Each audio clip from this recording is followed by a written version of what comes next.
আসসালামু আলাইকুম। আমি আহনাফ তাহমিদ আপন আবৃত্তি করছি কবি কুসুম কুমারী দাস রচিত আদর্শ ছেলে কবিতাটি। আমাদের দেশে হবে সেই ছেলে কবে, কথায় না বড় হয়ে কাজে বড় হবে।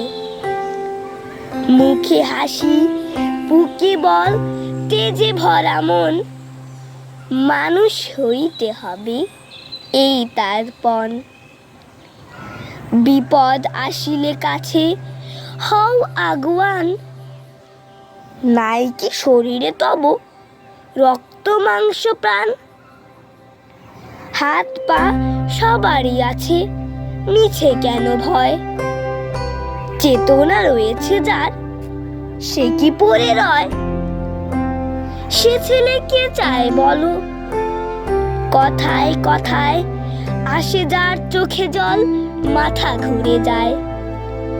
সাদা প্রাণী হাসি মুখী করই পণ, মানুষ হইতে হবে মানুষ যখন। কৃষকের শিশু কিংবা রাজার কুমার, সবারই রয়েছে কাজ এ বিশ্ব মাঝার।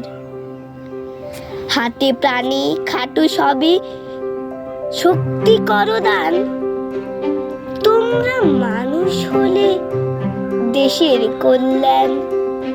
ধন্যবাদ সবাইকে।